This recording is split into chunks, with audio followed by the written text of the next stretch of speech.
mau, lau fionga, le malu faitoanga whaftai le mafuta mai uso, ia, e uma, so tai e tule se taimi,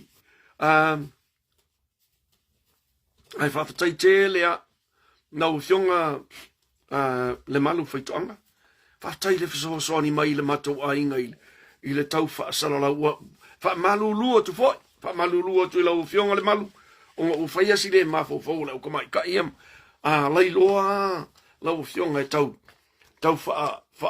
sila mai whailoa mai sila ngale nei, a inga i Wellington, e whaftai tele, tali sa paia lau o nanga whaftai, wavenga alu ko nunga le mea, Ruth Stowers, a whaese, Sio Vaiata, Peseta Iafeta Matalasi. Hi, son. Yeah, I've taken my foot. So,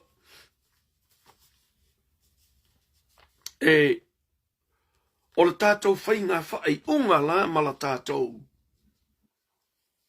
whaamasinonga. O le tele au a tātou whaamasinonga. Ngau le malia o kif. Mahalo. Mahalo. Taile mafuta mai. Taile whaavanoa mai o lo taimi tā ua mō tātou. Whasoa. Natu. Wawe mangawa. Ia. O ke alaku le skofi. O te o atu le stofi. Ka ke whenua i ngā kau sau le skonga i au. Mos keimi whiskako kale ngai le skofi. So, afa ese Sio Vaiata. Taile mafuta mai.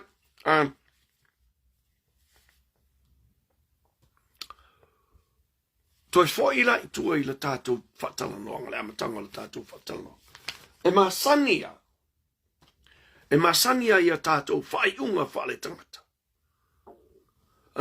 Le alofioa ana le a taua Britain, whaftaile mafuta mai, tuna mawhono, Ela Matairata, taile mafuta mai, Fatima Lome Tavita Isatake, Malo Faltua, whaftaile mafuta mai, Moya Al Shepherd, Fili Maloata Ione, Afa ese Sio Vaiata whataile mafuta mai. Loto Ausia Pasia, ja. Malo le whaavanoa mai o tū teimi mo le tātou whasoa. So, e masani ala i a tātou whai unga whai. E tātou te whaia a tātou whai unga. E whaau ia ulu ia i tātou. O tātou whai unga whai. E masania tātou te whaau mai ulu. Ia ulu, ai ulu siu yo. Ioi, e pe ulu siu kam kau, pe ulu siu langa vale. Ia po le ufo siu lalo. A o le ulu aia. E whaau mai ia ulu o tātou whaamsinonga. O tātou whai unga. Ia i tātou o lono winga. O lau whaamtalanga. E masania. O na whaalango lango a tātou whaiunga. I le manatu whapito i o tātou le lei, o le mea e malia iai o tātou loto. Alan Vitale, Brian Misa, tuna mawhono Ela Matairata whātai, Loretta Roberts, tui le tufunga, kai le mawhutama. Liwa a Leni, o te tele. Po oi lava le tangata, o se Afelica, po se Aikupiko, po se Israelu, po se Palestina, po se Kuwait, po Iran, po Fairlava, po se Sainga, po se Samoa, se Kukuki, Lalkonga, po Ailava. E tutusa le lei. Tangata hola uma. We have all internal makeup the same. We are made up in the image of God to his likeness. Pau wale mea, tātou te leo, we were created. Or Adam and Eve, our forefathers, were created in his image and to his likeness. Pena whala ia tātou. Ioi. E le kuria la po whele kong o ke whanga wai. E ese tātou ngana po whalangi, po Samoa, po konga, po whiki. Ai o tātou whalongona. Tātou te e so se tangata ola, e iloa ita, e iloa fia, e iloa tangi, e iloa ata. E iloa whaamisa, e iloa kui, e iloa pō, e iloa palau vale, malau vale, e iloa whaamawalunga, e iloa whaamawalalo, e iloa le ma, e iloa foi ma. Ioi. E iloa manatu whaapito, e iloa whirangalo whetalai.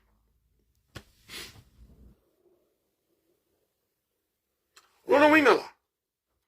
O tangata ola umma i le lalolangi le nei. E tutusa pau tātou. E pau ole ole mea ese ai. Ole langu ole kamai mea langu le ole pau le ai. Ioi, o isi ke le e mafia ke le ligament. Le tutonu le vā ole pau ma tātou ano. Ia ma le e mea uri. Ia wa enga resi. Ia a olesi. E kau lea ise, e kau leila se ligament lenga ele. Not a ligament. Sorry. Not a ligament. Oh, man. It's not a ligament. Se se le upule wa ufa ngaina. O le lanu o tātou pau. O le liniment. Is it the liniment? Think, old man, think. So, o le alalana ese yu tātou lanu. Fa ese yu tātou lanu. Ai o totonu. We have a nervous system. Every race, every person on earth has a nervous system, has a circulatory system, has a skeletal system, has a muscular system, has a digestive system, and has, a respiratory system and other systems. Eleva pea e pālangi. Ngā kele leo o system si kongolo lo tino. A o Samoa. Pe ngare, kamai, ese ele mawai systems. Now,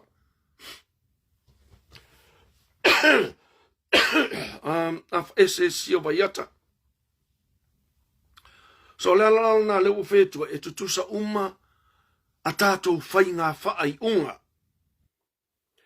E loa ele Japani manatu whapito. E loa ele Japani whasioti tangata.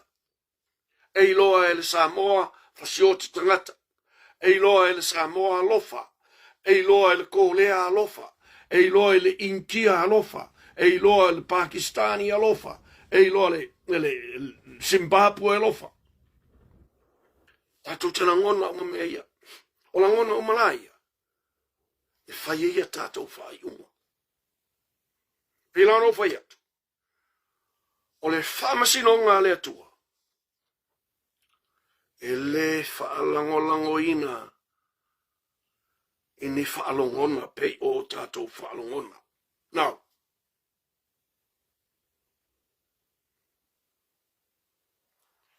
o whaamasinonga le atua.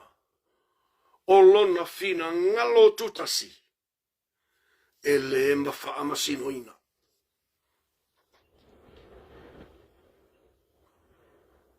O le mele a ono tātou malama iai.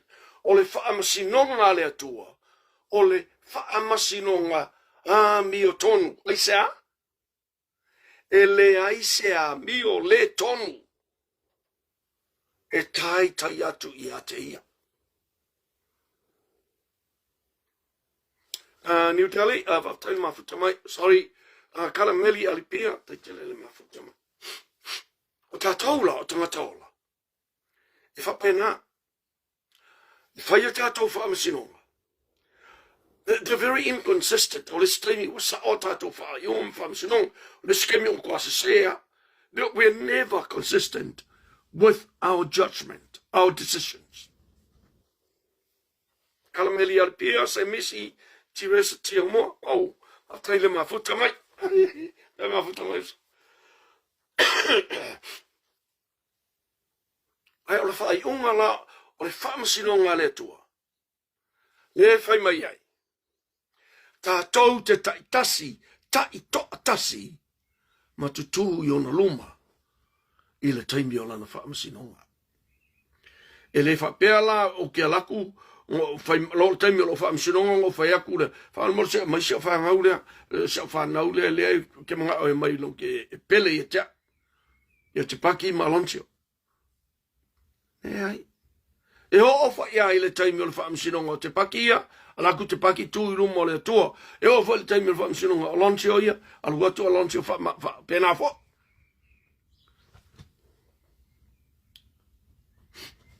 A whailala tātou whaamasinonga. E le fua le whai unga lo whaamasinonga. I le mea na whai alo tamā, i le mea na whai alo tina, i le mea na whai alo tō whine, pō lau whai whe au. Pō lau tō lua. Pō lau whanau. E le fua i ai lo whaamasinonga. O lau whaamasinonga. E fua i le mea na o whaia i lo uola. La. Le tātou te whapea. E le aisa mi o le tonu. I le whaamasinonga le atua. Ia. Le mawhai. So e malama e susulu pei o le malama.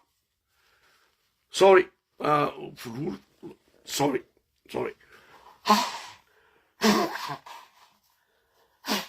Excuse me. Sorry.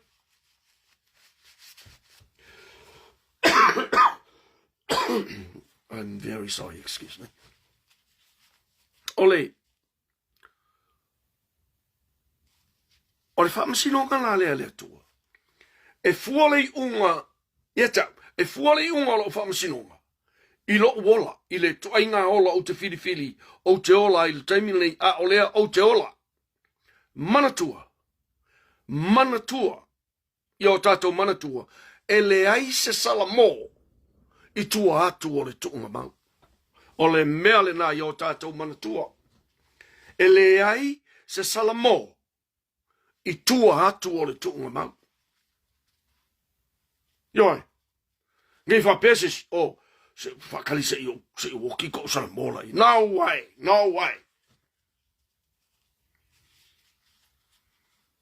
Salamone. Suine i o tātou wolanga. Ina ia tātou fia. I lana whaamasinonga. Ia i tātou taitotasi. O lau whautuanga lena.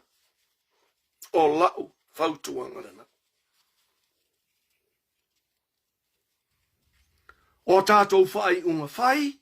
O tātou whaamasinonga ia whaamasinonga whale tangata. Ioi, e o ala ia te au. Ioi, o ai lau se o whangau. Ioi, e fiu lau whangau mai o mga whakau. Whai mangi la kou eki, mangi la kou whika e kia. No. E siri ai ke au grandchildren. Ia se au whangau le. Ma lau granddaughter alanu e o kirangi. E fiu au ka mai e kau whika mai.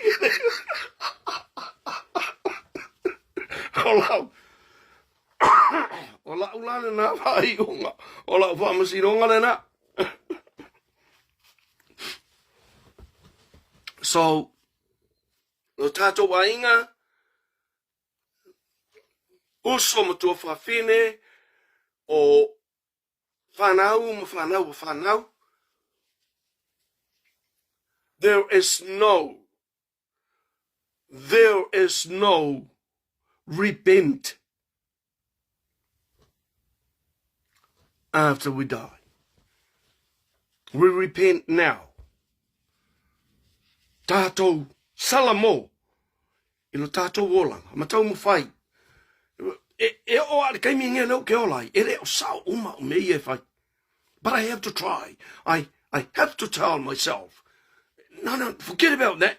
Keep on trying. Nā ngai whainga kai o lo wolanga e sele. e sa fele solo lo mafau.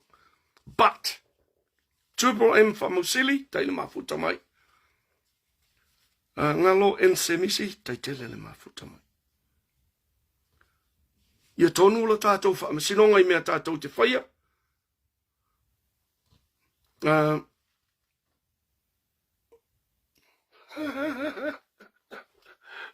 Okay, update.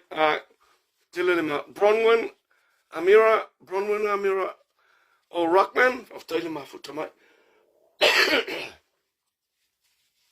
Te tele lava mole. Lango mai le tātou wha. So, ia te aula. O la una na whai unga. Ioi. Siwa o la whangau. Wheikai mai. Ia. Wola kai hanga wanui. Whaine me e ola ia mlang whangau manong korua. Aula siya whangau le wale sila kama. So, that's it. So, whaftaitele lava I lo tātou ainga. Na, au mai alo whaanga ma whamanianga. Mo aso whanau o le au rat bags ia. Ioi. O le aso whanau o te paki. O le aso lua se fulu lua o kuso. O le aso le na tangata waleina I lo la tamā. Le aso lua se fulu lua o kuso. I le lua afe se fulu tolu. So, e atoa la le tasi, atoa I le tasi o lon tausanga. Ia o le aso fo I lea na tangata waleina I lo la tamā. O Alonsio. Whatoa whanau Alonsio I le aso se fulu iwa o se tema. O atala ia no tua I lunga. O ata nā o le mātou. Ioi, o mākou ka alonga ngā whaiwa uma mākou ka alonga kauwiwi. Ioi, ngā whaiwa I mākou me whaingaiwa. Nā ka ole mere, ioi. Ia ngā maile au ko rua mai ai whai ia mākou. Ia, what's called that? The puzzle? Yeah. Ioi, a maile au ko rua mai, oso mai manana au ko koru. Ia, ai whai ia mākou. It's really good. O lesi sanga po tele, te tele le mafuta mai. Arm wrestle. E mātou. Ia. Whailola ia le ngā la o whaasala o le la challenge la ngā le mwhai au mālo le arm wrestle. Ia ngā olole a mai las fulu lua ma le fulu korue. Pu e laka. So that was it. That was done. So, Virginia and Daneo, whafte tele le mafuta mai. So, o le aso se fulu iwa la. Im salopo. Aso, ioi, tua atu o le vai aso le ntene. Ia nana, whai eid, afto, kango le ku ilungo, ko a posta nenga o iro to rua le mea le whai ele, ia le liki sio. So, tulanga la na, ia no tui fo i meile ne. Ole, whafte tele lava, whafte tele ia tau tau uso ma tua whawhine, ngā mamoli mai o tau walo whaangai. Ia I le au. Au whaki ngā ulu ia le inge. So, te tele lava. Nua. O lo watali I matua la. Fits fulu ono e nisi le makua. Ale le umi. Koi kiki a le mwhainga ngā sao mai le alu le whaikoko. Ioi. A sau whaiko e ngau pungoula ia lea. It's just 13. So, a kirikiro ia ia ka ngaka whainga e coaches. So sta longa. Ngā wala ia le without knowing he doesn't want to play sports. O sio watali. It is ngai mea o alu ka alu. It doesn't like that. But he takes on his boxing and he takes on his karate very seriously. So I say serious because he goes there, he's still learning, but he doesn't want to go into tournaments. He's a very gentle giant. I call him my gentle giant. Oh, it's a total different story altogether. Whainga ka ia soli. So, tele lava mo whamanianga. Mo aso whanau o te pakima langsio. Te tele ilo. Lau tau pa ia ma lau tau ma malu. Na mo moli mai au tau alo whaangama whamanianga. Mo aso whanau o sia whanau. Te tele lava. Ia la tatu whasolo lo. Na o mata I se vaenga. O le taalonga le manu Samoa. Mo Chile. Viane le ala, whaftai le mafuta mai. Live, te tele le mafuta mai. Na o mata ai lea.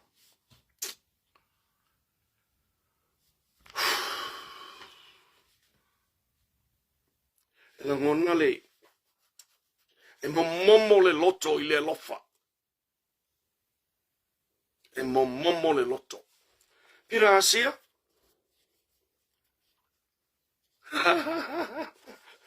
Tai ioi, mana ia I o le mātou whailo inga mo le whionga le lipa le mie. I le so lulu ni mātou o I le mātou lola whaftai. Tai pira asia. Ioi, wata fia, wata whailoa I le whionga le lipa le mie. Ia, mawhai mai ia leo lana whautuanga ia tea. Special a lana whautuanga ia tea. Ma walewanga o fia whailoa ia keo. Mai ngana mea rai fia whailoa ia keo. O wola.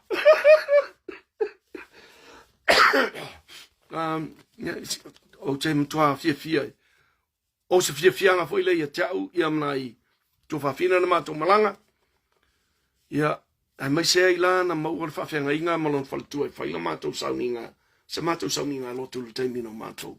Filo ai. So fa te tele lava saunga li I fui fatu ai tonu fa te ia. Te tele le mafuta mai. So o aula. O momola uloto I le lofa ma ai pi taula. Panga, ai says, o taile mafuta mai. Le leinga liu John, pa tai tele le mafuta mai malo le lango mai le tatu faso. O lango nalo u le mutua a lofa I tamaiti. Wa ti ngā I malo uloto. E ti ngā lalo uloto. E le olo u wika I kamaiki la lako ka alo. Au o wika I ka ngaka lai Samoa. Lea au mai ka maiki ngai. Ioi. O na foloa lea. Ma fai la u fai. O la u fai unga la nei. Whamane mo lela u fionga le li pale mia. Po le ka po nisi o sui o le ka peneta. Po nisi o le tato. A sui ve pule o le tato a inga fasta. U tofa a fonga mai. O la u fofo lea. Ile mata u pule tu la I mai nei. Ole mea mongia. Lena nginga I le fisiri leanga. That's a stupid question. I'm not the one who plays there. Yeah. I'm not the one who is playing in there. The silly elite. Is there any chance that you might step down? Step down from what? From the chairperson. Le oso mai la kali el kamalo. Yoi, oso mai la kali el kamalo. I'm not the one that's playing in it. That's a stupid question. Ma umaleonga kali. Ako oso alimea. That's a stupid question. Ole mela wata umai ia te. Ele fia alu ese kamalo man mele. Yoi, ele alu ese. Le kamalo le I pekesa. Ma I le lakpi yungi. Asa moa. Ele alu ese. A faila ele alu ese. Ele alu ese ai fo I malea anga. Posingi. Ele alu ese ai. Ele o ese ai malelo ia. Lea nga fa umai Vanuatu. Lea nga ngofo ma saingi pepelo le long ile nupi fa. Ele o ese fo ila. This is my solution. Ole la kapi samo. Fa fonga mai samo lo manatu le. Terry Asiva taile mafuta mai ma IP tola.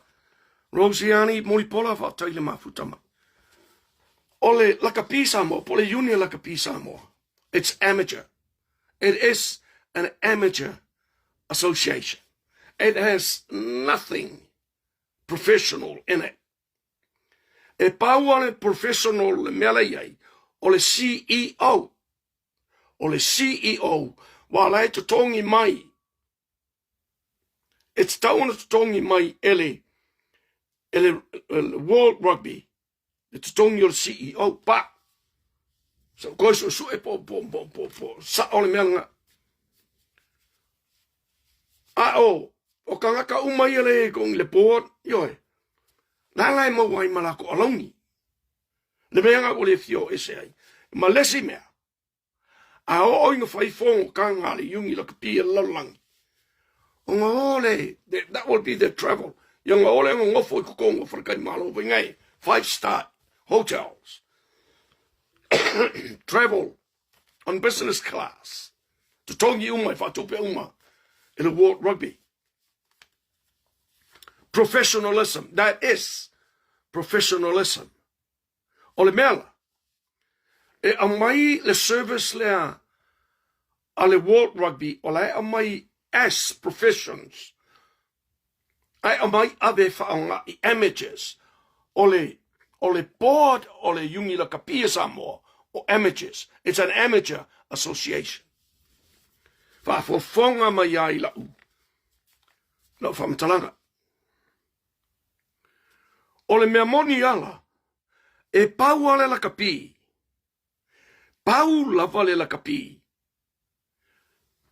E effective ai la wali ia, le kongo report lea.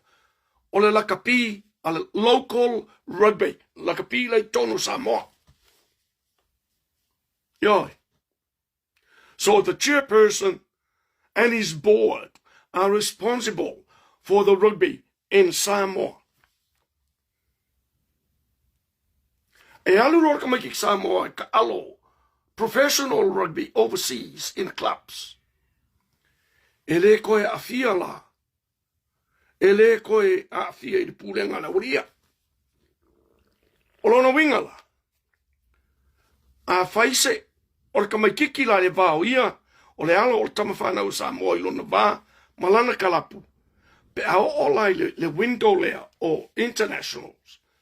A le leia la kalapu e mwhainga alau mai ka mai kiki sau ta alo molo na tunu. Ai ali ai. No way. If you la le board amateur lea, e lue ako professionals like oi falangi, perkangia, ai alangi, skokilangi, yoi, kangak angkungu whapenga, ma ikalia, ya pangi, I le maru e lue. This would be my solution. Let that board stay there, and look after la kapi Samoa. Ulona winga, o yungi la kapi umai kumalola I kongo Samoa. Va ai lai le board lea, va ai le board lea, ai chairperson ai, malola I pekisa. O mai e manga fai pulenga le Europipi, le ngofo I kongo I, ma le lo ia, fa kupu vevesi lea I observer. O mai umana le board lenga, e fai le board lea, ale la kapi Samoa, le amateur association lea. O le winga lo whamtalanga. O le awa ngofo koe inga le kamalo lea, malanga board. Ma wha a private business, private company, le la kapi Samoa. O lona winga la, o le la kapi Samoa, e own le board, lea. E le aima se, ai ale malo, I tutonu o le board lea. O le winga lona whamtalanga, let them do that for Samoa, for le lakapia Samoa. But the government of today can appoint a CEO and look after Samoans international rugby. Look after Samoa's international rugby. E a fia ai le manu Samoa, le manu Sina, le taitoa fitu, o le under 20s, under 18s. o au umana, o au international, e professional la. So,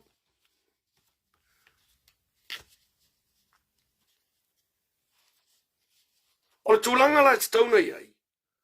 Leanga o lea e wha moe mai, o ngofo ma ave ese ua, wha independent, le la kapisa moa. A o lea e manganga o mai i le malo, e wha kupe a koe le malo, le la kopisi ngisi la. Yoi. E le o koe la kapi, e le o koe la kapi e sa moa, o le la kapi a sa ilele, maanga fai pule, male lo ia le i, ne mena. La winga na lo wha mtalanga. O le mela o tauna fai e le maa lo sa moa. Appoint se CEO mole International Samoan Rugby. A wala wanga ia fia I fua le la kapia Samoa lai Samoa. I deal with the representative teams a Samoa. A au mai ai fo I male high performance. High performance a Samoa, put it under the International Samoan Rugby.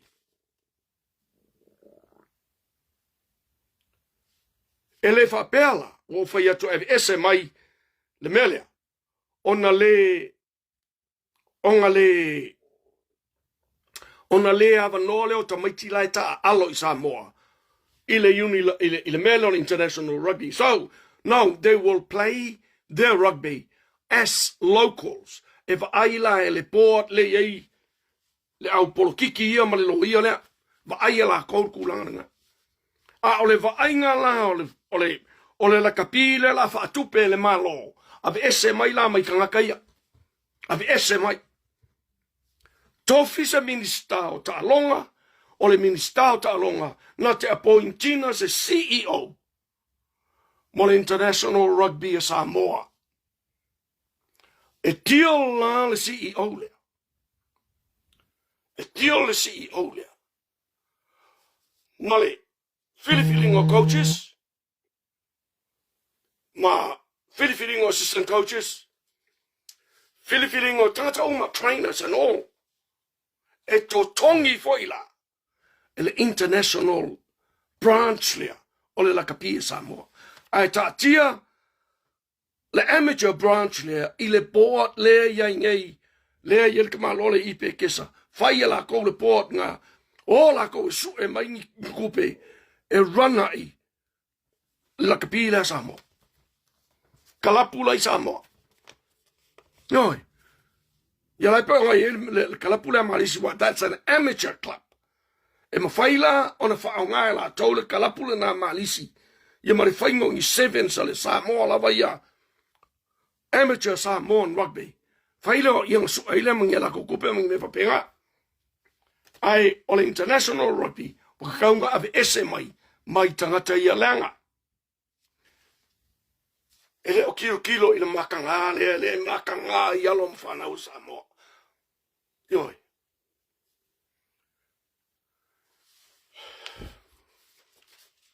Iwa tasi.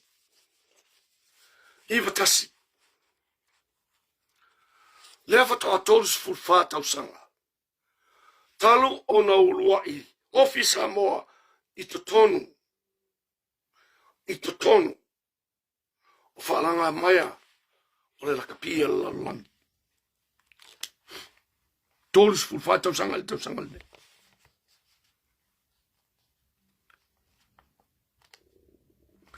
O le World Cup la whai Australia. Ele ia se mang Samoa iai.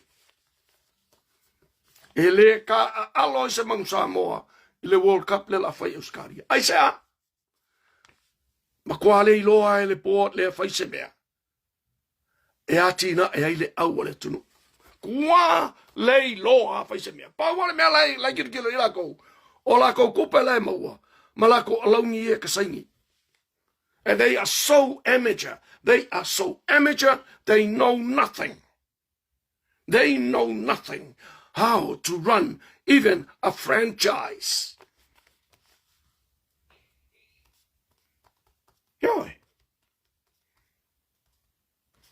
So lau fautuanga lai lau fionga.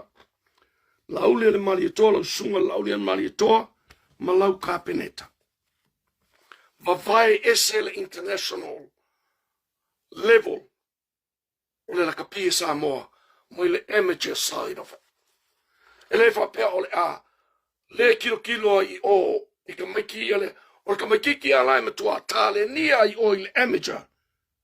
E promote mai lai sau i, e testa i le international level. Tamara Elena Leota. Ai, fai se CEO, fai masana a CEO. O leo ua tele tama whanau. Nga le, e whelua rua ia, ia. Ai ngos kamalo ia lea. Sapolu. Yoi. Ngai whelua rua i Sapolu.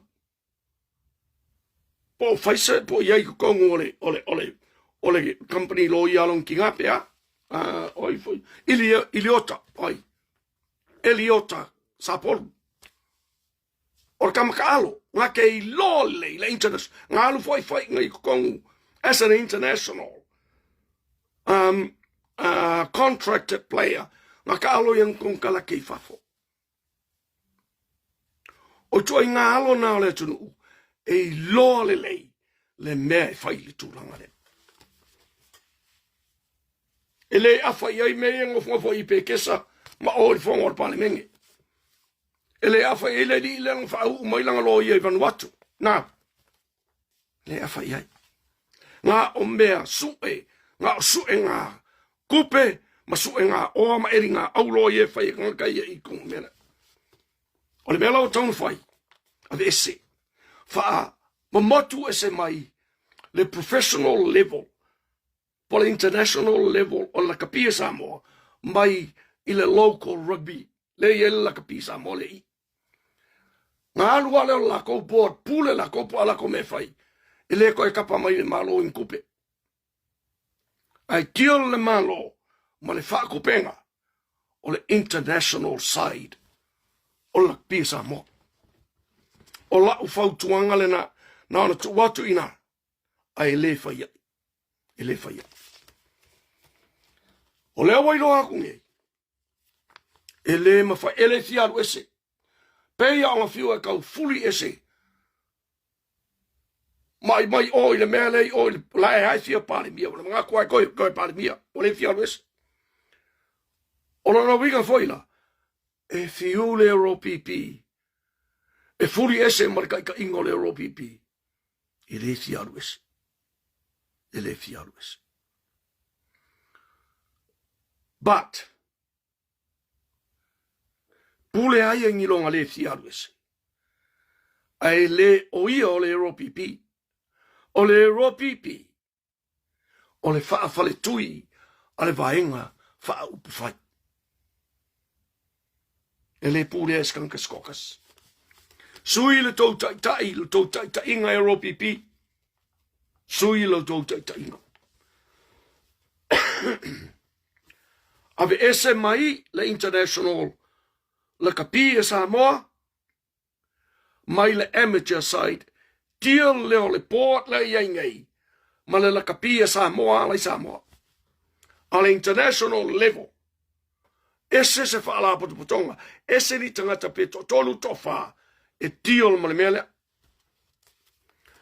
O nga whailoa le World Rugby, le whainga le u whai Samoa, ina ia fia mai ai le World Rugby, ma koe au mai kupe e a kinga e ka longa i Samoa. Ma le melo wei, e leo koe au mai le World Rugby ni kupe i a Samoa. Koe mai. Ai sea, o ngā whainga le di ire i spekesa, ma ngā crony i sia mari pāle menge.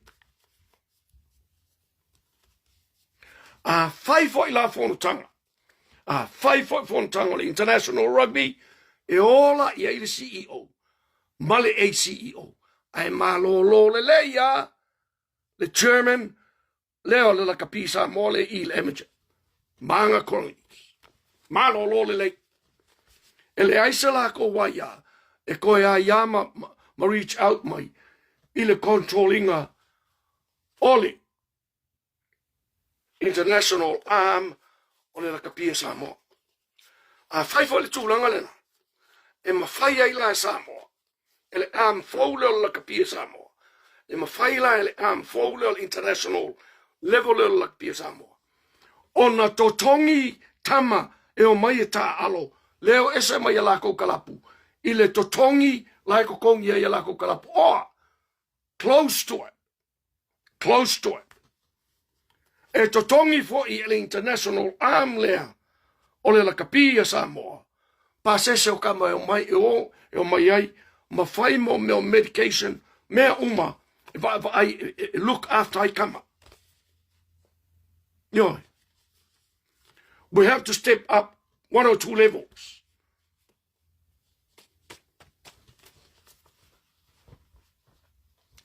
So ka kia ai langa ia manga poa dia i le wale fia wese. Wale fia ese. Ka kia ai la ko nga. Fai la ko le amateur side lea. Ole la kapia Samoa. Ba vai ese mai le international side. Leanga nga ole luma mali fa luma ino Samoa. Le mele o ia le o mawange. Umanga ngale ko ya vanga ole fiku. Le 7th circuit le run ne. Ale le okils flurima. Ja. Okils flurima.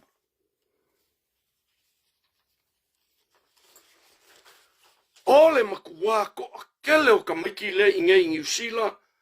La voia i Australia. Ele o avage tonu o awa New Zealand Australia.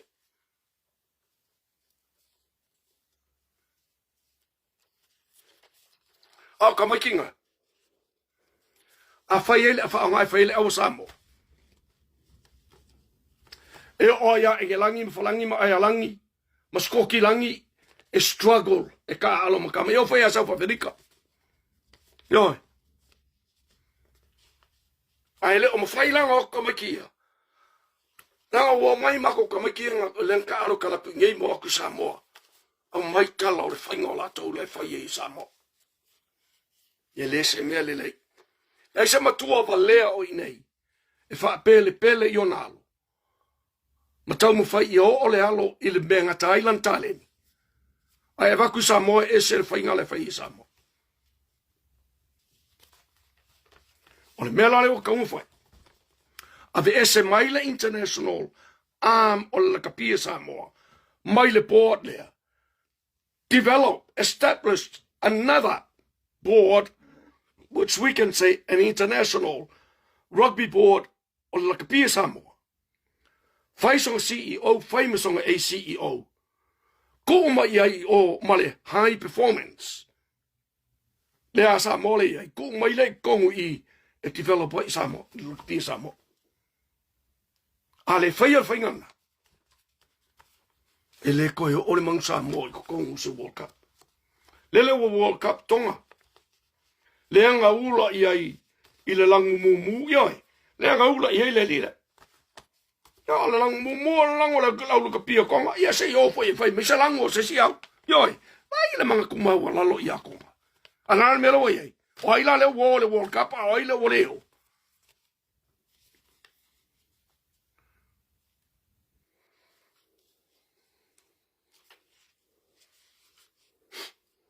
So la fa sol na le kapi. Ave ese mai, the international arm, which is the professional arm o le kapi. A Samoa, mai le board le langa le ai ma se tangata o i. E o foi la ia fale mawhaenga, wai, e umare ka alo fale mawhaenga.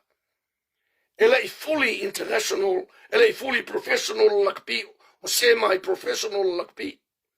E mo i lava, o le ala foi lena, na le talia ai le World Rugby. Lona, a vea ma whaia onga le au Samoa, le taimini whaia onga le au Samoa. Langa e le qualify e le yo i le level 3.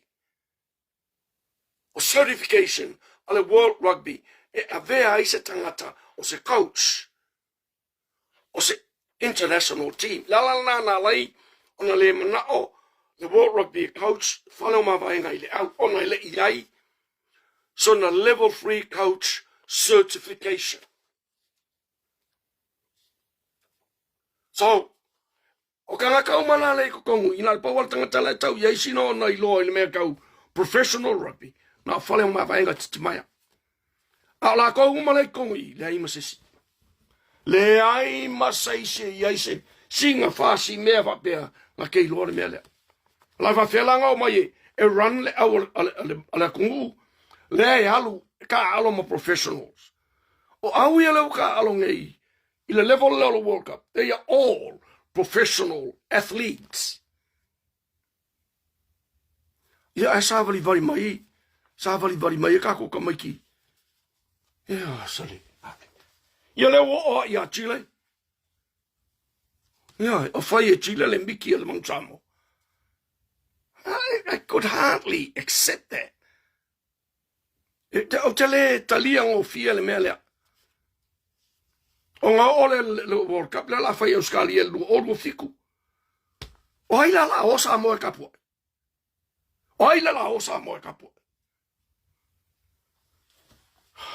Ngā kure o konga ma fiki, kapua ila ko awa, le almea sa mo e whai. Ave eser ka maa loa lea, ko uai i maang kamaia e whaila ka pisa mo. Ave ese mai, le international rugby mai i ma whaakupe le malo e whasosoani tupe ia la au mai e le world rugby.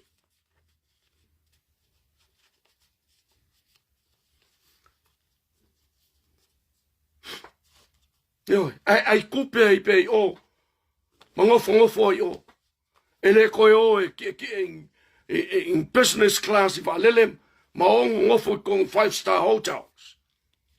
Now, they don't even deserve a single minute of that special treatment. No.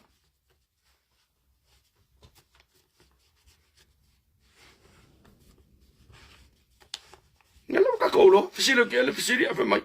Ele o ia la ka alo yo. Ai foi no fe ko ke lo ka alo se la kapi. Ke lo foi se la kapi. Ko ingo e. E muso e ese mal pale mia. La e lava fia pale mia. E muso e ese mal kofiole. Kai ole ROPP. E muso foi la e ese mal chairperson o le yungi la kapi sa mo. Langa pisingisi la, o langa pisingisi la. O le mea moni alna.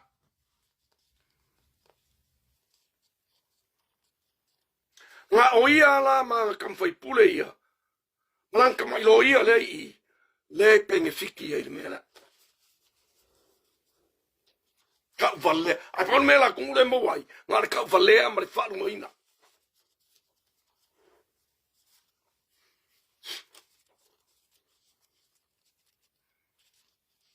O la tala noa tu na ila la kapia sa mo. O te toi tala noa ai, fo ima o tala noa ai, ma o tala noa ai pea. Ima kua le manga ia ngei mea, o le oaku le lua o lua fiku. Sale, ai. Ni sa mangu sa moa ka alo le lua kapia.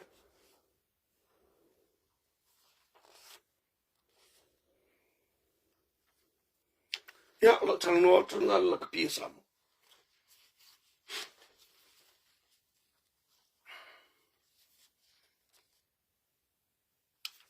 Sina mtau pule sina. Nao sina u. Asiasia ili mtau pule li. Le sa ilinga tong fiti, sa ilinga fo. Le fionga ili li pale mia.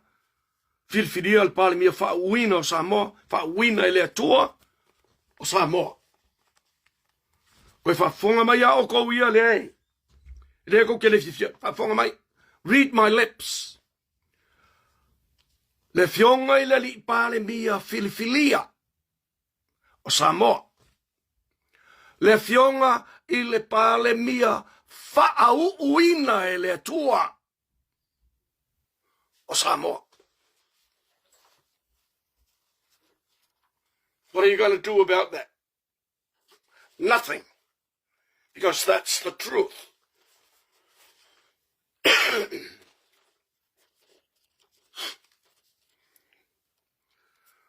ola ia lenga fai nge ko kuskusinga e mase ala me nga oi lele o mai fea. Maleri lele o sua uliki. Ke makamaka e o ke laku le vai asonge i lunga o ke laku le asonge. O ke suenga oi. O ke suenga oi. Ya. O ke laku sua oi ali I ka ngaka. Mark my word.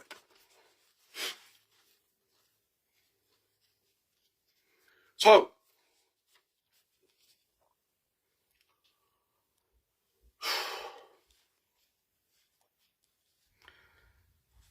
fai mai ala polokalame. E ti ngana fai atu e pepelo. Mai la walai loa e pepelo ala me e lengi facts. There's no fact. E le aini me fa maunia ia la talanoanga ia na fai. Ai fai lava e tasia le fa moi o mea ian kalangoai. Ina ia fa atupu fe vesia inga. Ina ia fa atupu le fe fina wa inga. Lea la wakopu. O lea ua tupu wa you have achieved your goal. Wa o wika. E le se me le leilo wika ka ngaka.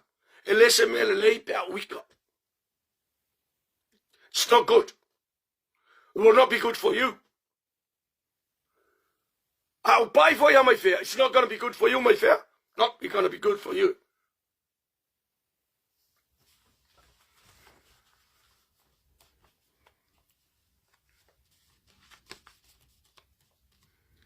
E tinga hana fai atu le tala no anga le ama le whasoa lea. E pepelo uma mei e tala no ai. Ai fai lava. E na i whatupu le loto tinga. I le atunu. Ioi. E na ia whatupu le fe vai ai. I fina ngalo o le atunu.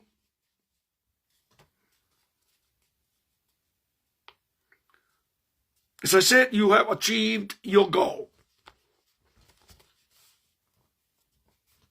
E le leila o e li mai whea masalopo ngai walo mai lo nguku I Australia.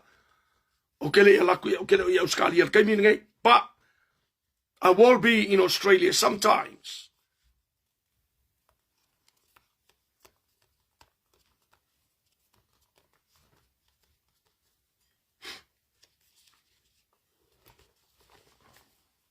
A le li leo soa uriki. Ya? O le mea sili leo o moa information. Po o moa le source. O le information. E ile gym ngai I ngai ile. Ile city. O ngai run e sio nifi. Le lau loko ile gym lenga. E sue Ioi. Le lau lako e sue Ioi. Ngak puloku. Ngaka. Le lau lako le gym ngai sue Ioi. E te le lilo, e te le lanu, e te le lafi, ke le lafi, ke le lanu, ke le lilo. Ke fiu kau wha langu, sui o langu peo langu le fei, mi le mawhai. Will be a laser striking. Anga sa o le laser ia, o ele koe rese pi ia ia oe.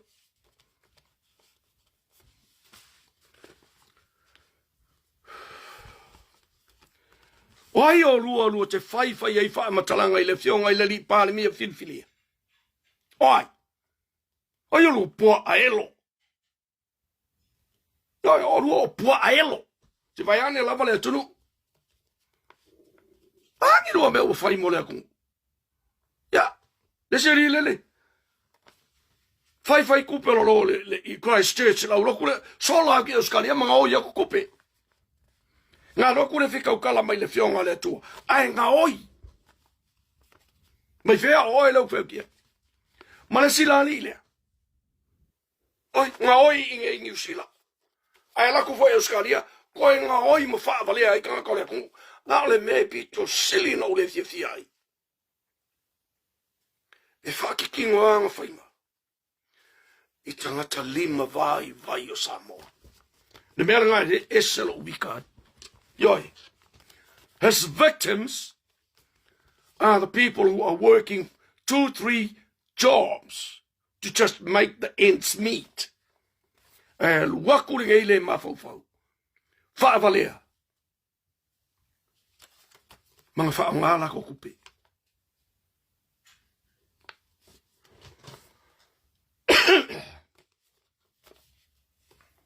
Ioe. O luola ia maisi kangaka ia le. E kou ke pisa fua i le vaalele na mai ai le singa ngase. O le fionga i le pale mia whiriwhiria. Le pale mia whauina i le tua. Ko le mea lenko pisa ngave.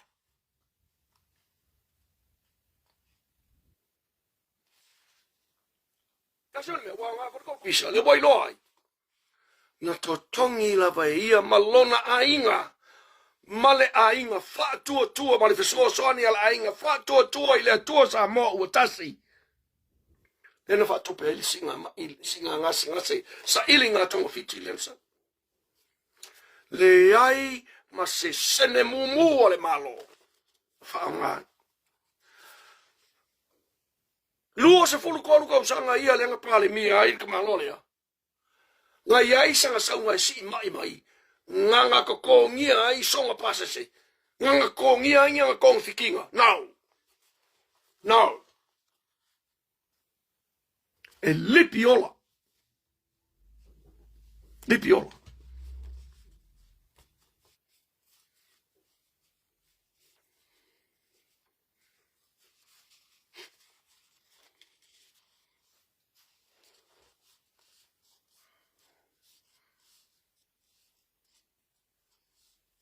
Asau isi mai. Whaangako pere malo ko kongi ai wa lele mai ai. Private jets, for that matter. Ma ko kongi ai. Anga kongi thikinga. Mala accommodation i ngai sa i New Zealand. Los fulkolu lufu lima kausanga o whaimeanga. Lele a ko se lua wa yaso le fionga i le li pale mia filia. Le pale mia whauina i le atua. Le a ko se lua wa yaso. A sa waia yang kupe longa inga. Male fiso soani.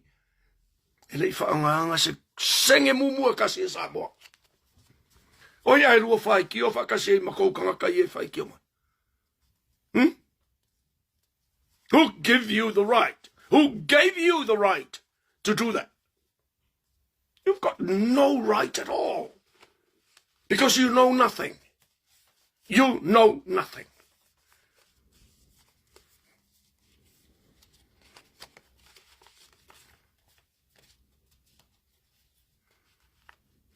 So, o observa lama o lua ia. Nole me siringa wakalia kou suenga. Whaaloko leanga, whaakupu vevesi. Wale nofo file mu oile atunu. Yoi. Ola kala le ia o kou. Whaalongo le mai pū o kou ulu. Ola kala le ia o kou. Ole sa ilinga tonga fiti male sa inga male singa ngase male apuluia o tō whanga ole fionga le li pale mia lenga sau ole sau e wha malolo ma wha anga le awa noa le nei a ole iusuia le ulua i whono i le asono o ki topa e malolo le yailo na tino ma tonga fiti lona a au. Paula na appointment na tu e ai. Le appointment le na susua i le fionga. Ya toi lupe. Mure onuku. Yeah, sorry. Ole semo. Ngaro le fongo. Malo of Atasi, the UN. And talking about that. Le ala se tau whaalongo le au skorsipi e ka ilua ng skorsipi. Ma lau whai whailonga ia. Ma CEO ma e CEO ma lo ia. Asko whalongo iei. E le lafo toilupi. I wala ia fe maulu. Wa aingi. I pu paa lai ko kio fe maulu wai. Ka kangu wai wha maka ele ele ko kingo. So solia kuai, lea so solia. Ioi. Se awale. Ele nga o kou e popoko. Mata mua pa uri keng manu muipu. Sila, no pe mat sila tau susulu lewa nai wa. Tai tele le mafuta mai. Pa tai tele le mafuta mai. Tai soni mai wa taili lango mai. O fionga le lipule o le motonga. Kalameli alipia, Elena taua. Penina soa, fa tai le mafuta mai. Ia, olo tala no atu lena. So ia ko ke loko le anga. So ia. Mai lo ko loko le anga, wanga amu le anga ia le mani mea. Ioi. So ia. Ma whaingi wha makalanga sao. Kamu whai ei. Whaingi wha makalanga sao. Ka whewhe anga wha pēi. E whaingi pe pelo, ma whaingi wha makalanga le mo i ma pi o aile nguku ora kamaka. Ka whewhe nguku ora opo se wā. Pasalo po ua whiangi pi o ngai whiwa kau su ele mea lai ele me wangala le nguku le pu ora nguku le sao mai. E whiwa su e. Wanga o mea pe pelo, kau wha leanga, kau wha valea, e sau musu pe pale.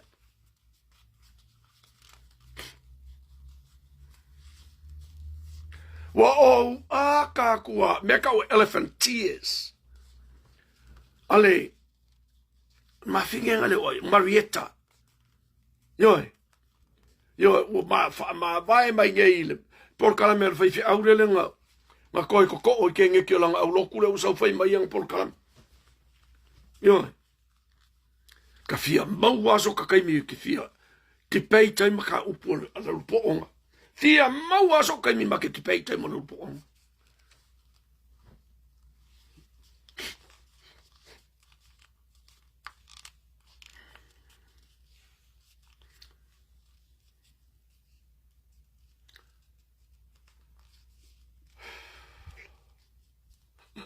Nalo en se misi Terry asi whaptai. Ma ngele lolo Paul wadua whaptai le mafutama.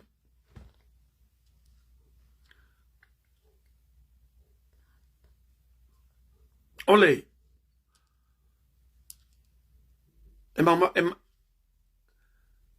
E tā ua i lo mafo fau le fau tuanga le fionga le ipale mia. E tā ua i a te au o lana fautua mai i a te. Ina ua mawhi loa. O le winga la o la whai atu e tā ua i a te. E le mawhai onga o whai ai ua le lei. Ona o li liu lea. Me sele me whai. A taila o fionga le lipa mia filfilia. Ale mia whau uina e le tua. Le tua o Samoa. Le tua o le lalolangi atua. Le tua o le atu lau atua. Whaftai. Ua o talia lau fautuanga. O talia lau fautuanga.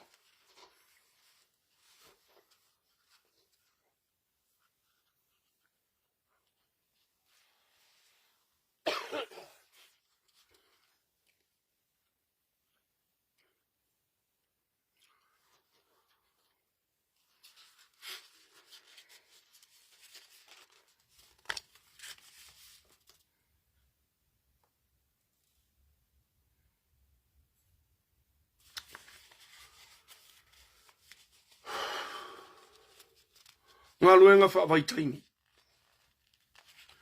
Ngā luenga whaavaitaini.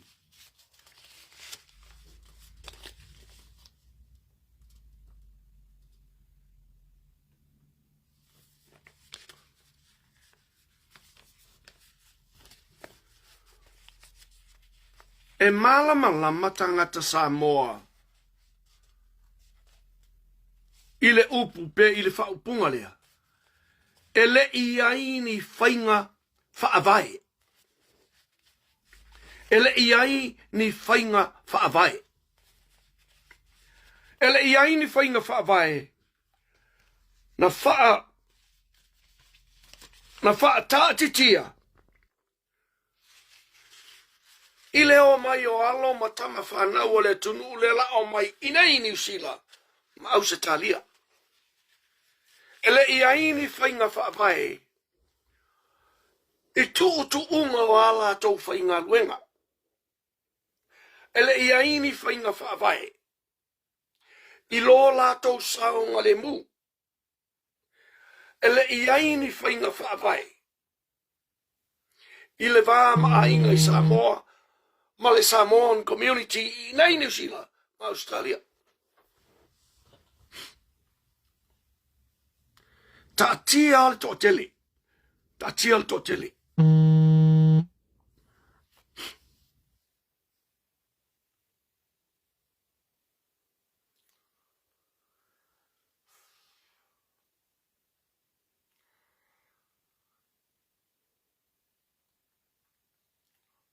Se o so I loi nersoni.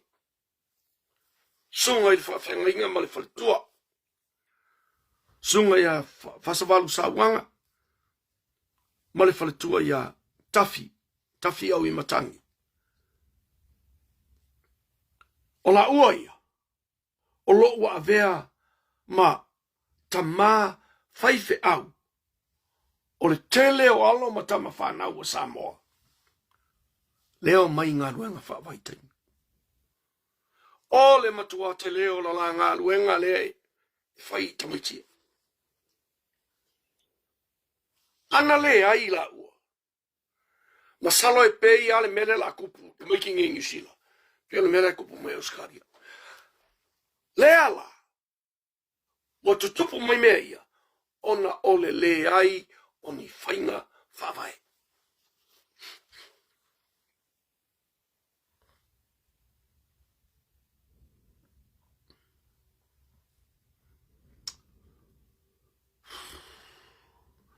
Whainga whaavai ia, e au fia ai ma le ave tavale. Sāta tauana iai se tuunga e whaa e pui a I tamaitia ma le whewa I tavale. E na o lātou I New Zealand nei po Australia. Sa ia tāsa tauna e ni whainga whaavai. E tu'u aini tu'unga. Ia iaini tangata ole transport o New Zealand. E whawhenga ima tamaiti ia. A ole I awardinga. Iaini laisene. E whewa ia I ta'wale I nei New Zealand. Ma ia mautinoa. E malama lamai. Tūla whono a wala. Ma le saonga le mui New Zealand. Ma Australia. I maila le afu o le ai. Oni whainga whaavai. I whaatatia. O fia oki ngā kangaka ia wa awaku Samoa. Fia oki ngā kangaka ia wa awaku Samoa. E whaapea ta maiti nei. O le awaka avale Samoa. E kukusa ma le sau inge New Zealand awaka avale ma Australia. Now.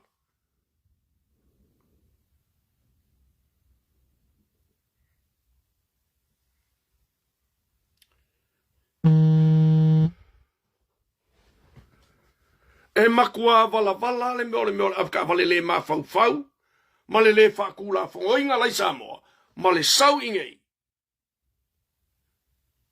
kirikilo aku ola se lalo langi ioi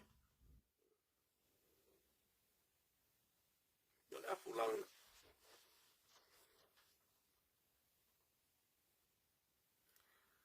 e leo whapela whai mai whainga malo o le ata ofi ngā luenga whaavaitai.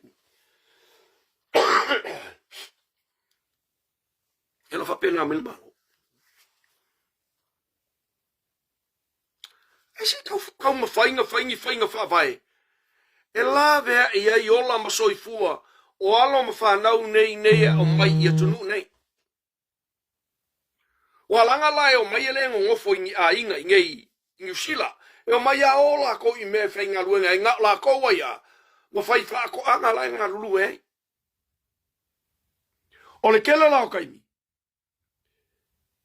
Ele mana malama i ngangua kangakala ngofo ai whapenga foi la ia. Kangakala ele mana malama i la ko me e whai. O le mana malama lana. E ua i le frustration. Okay, ya le unga forka kama ver ki or ka vale algo aí. Yo. Ele malama. Eu sou tu no tavale. E au noa mase I la fia. On the road code in New Zealand or Australia. There is a road code. O nei New Zealand. Se fulu tolu lo tau sanga o tamatiti se fulu fa. A mataloa o le road code. O wingo symbols o leva i lunga e wala. Wa wingo me o mai ele tiltile wala le autafa, mata vale iska vale. Le ala me fai i le vama iska vale. Road users and pedestrians. O Samoa. Se me fa penga. Le ai se me fa penga. O nei la New Zealand Australia, you got to learn, have a learner's license. O le learner's license langa, se longa I ngofor ka full licensed driver. I le passenger seat, kam failinga ngai drive. Ele mfainga e oso ai kon ka valea. Now,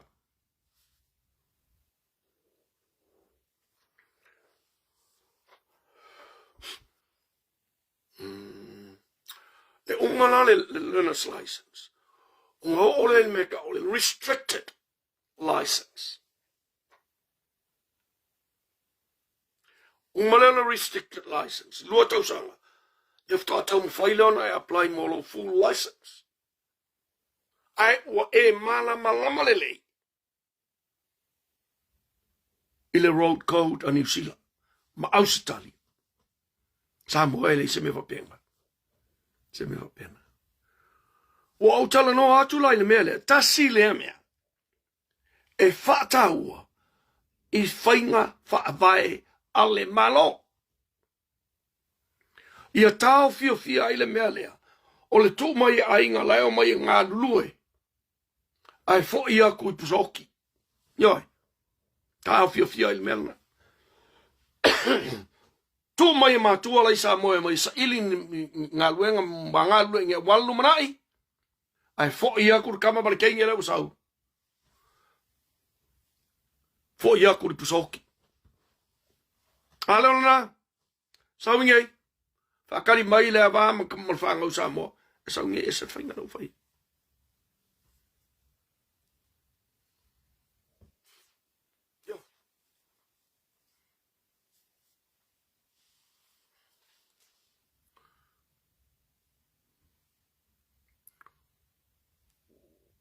O le alala na o le whaasa onga le na.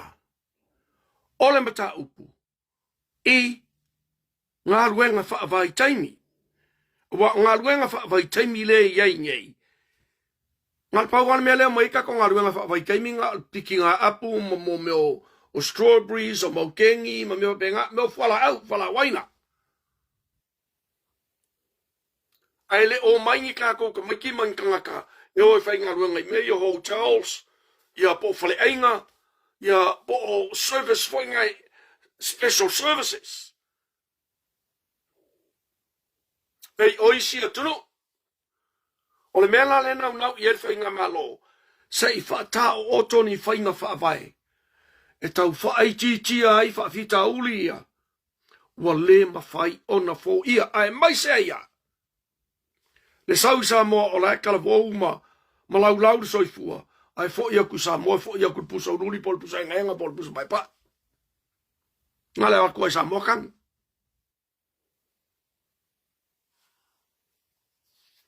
Yo tulangalan. Tulangalan. Ay ser ko inga mele ka falongo ko yai. Se ku ia se le fai ki o mo le fai o kala ko. Fa ko po le vesi. Vale le moni. Fai le tala. E manu iai. Fai le tala. Ia iai sona. Tai amatala tu le siaso. Noi.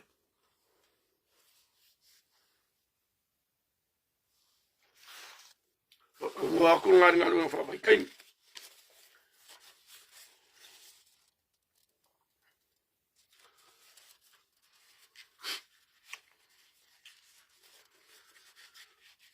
Ole fale mai. Ole fale mai mo le warehouse. Le store ai ma stock ai medication for patients.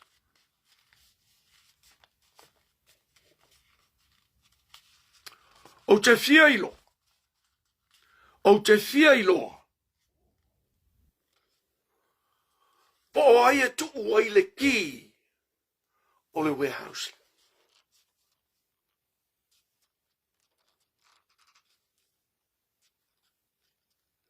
Ai po ai fo i e whatanga. E o i te tonu o le warehouse.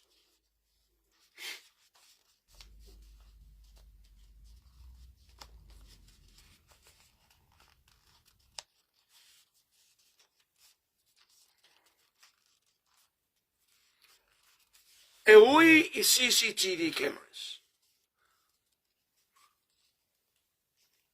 Ai umakua fuli le tangata soli tula fono. E fai le fainga ia awaine i ola CCTV cameras.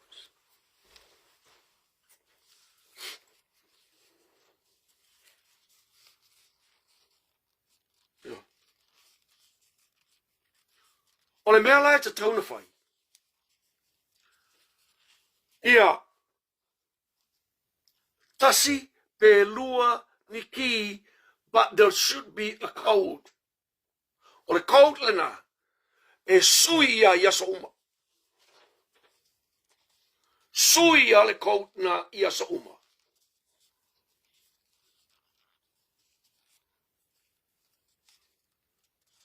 Awana i matala le loka na o se ki.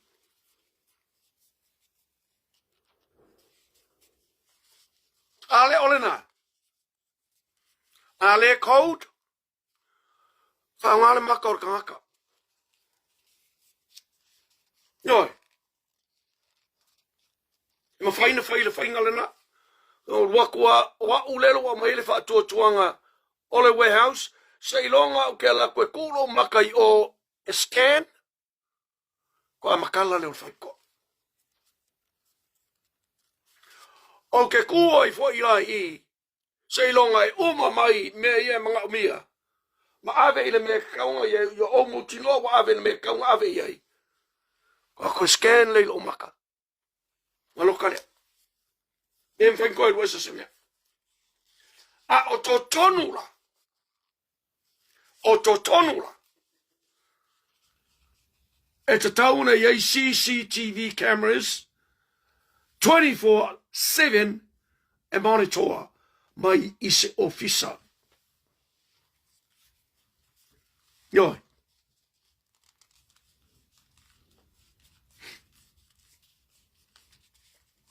O lono winga. O le security o le house lea. It's got to be electrolyzed. It's got to be all electric. E ola I meta o electrons. O electrons le flow le electricity. Ioi. Le alenga maua le kisi. Ai a scan la le maka. Ioi. Ngā le maka ala wa o mawhainga maka ala ile mea lea.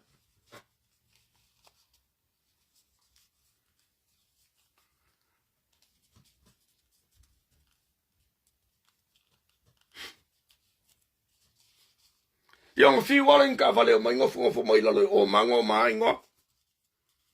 E o rua kua mara o maka e kasi. Scan. O kai kongu o la umai mele mga umia. Koe mai o ave o le mele e. Ai ia tasi foi le taimi le aso. E makala i le whekore. A le tasi ia lua, wha lua taimi o le aso. E matala ai le whaitore. Ai awage whai o se mea whengale o se whea waku le saude a waku le saude. Now,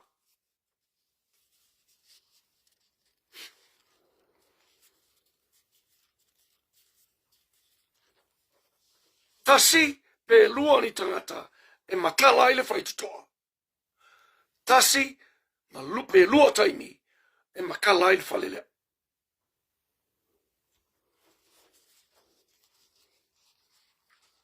Ma ia stop take for I le whaai ungo wa yaso te tasi. It's going to be a lot of work.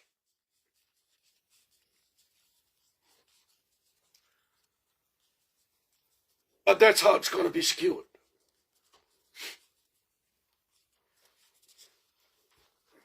O le aisa le lenga whai mai Comson, le alua kui Australia, le alua kui Amerika Samoa. E le o koe sau se mea mai Amerika, le koe sau se mea mai se isi a mea. Ale wa mawari wha amauninga nga ua kuka I Samoa. Wha ngā ai whala au I le watu mō tanga se ngase. Ai wha ngase se. Yoi. A maua fo I lale tanga te droi ngā tolu la whono lea. E loka I le olanga a koa. Honge I wha amasi ngonga. Loka I le olanga a koa. Honge koe sau whafu a koe sau boi whafu. Koe sau koe whail mea.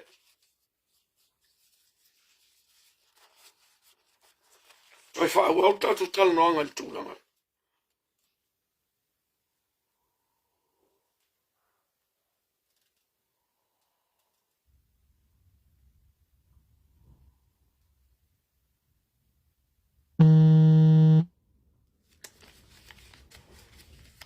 The emergency budget.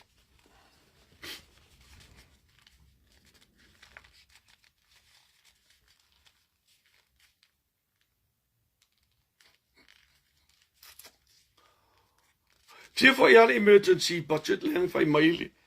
Marika maa lole e ngā kaili ke leo emergency budget.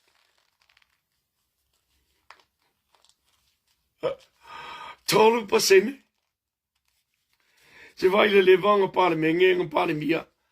Ai ngā ke lei loale. Ke lei loale mea kauri emergency budget.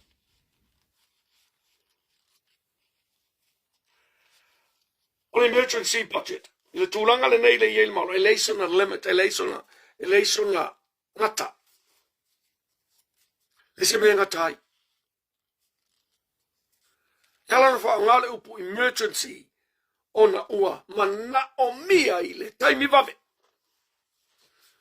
E le mawhailanga lava le 2 milionga. O le 12% lea. O le 2 point something million. O le 12% lea. E whaalu ai le emergency. Ia. Ar ke leanga o le emergency budget leanga whai ei. Kamalole I lau observa I anga oku marako interview.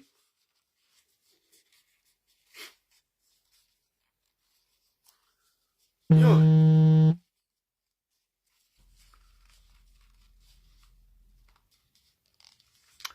Whataitele I lau whionga muripola ana rosa. Whaafetaitele. I lau sau noanga malama. Loa e tū I le foe a o. Whai malanga le whionga I a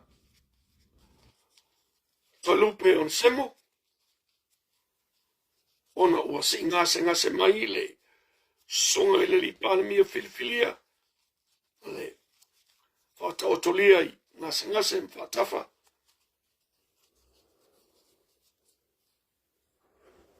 Whawhetai lo toa, whawhetai lo tele. Le aima se mea I ngase. Le aima se mea I ngase. o te telton. O te telton. Ua matua whaamalie inga le atunu ua atoa. Ile se fulu nei o aso. Talona umore whatautonga. O le lona se fulu nei o aso. Talona umore whatautonga. Ewa aila le mana i te. Le waina, whatialofa, Kauleon, Luciano Afa, apai le mafuta mai. Ai, ma loi lo fionga ile acting prime minister, mo pola ana losa, ale Faleo'o, te le lavali, ila unga luenga. Sele, ta fia atu I whatinonga o tofi mo tiute, le ngata I lau. Tofi min star o tope. Ia ai ole. Ole whatinonga fo I o tofi, whaapale mia. Whaaftai tele. Whaaftai le lofa. Whaafetai I le whaamaoni.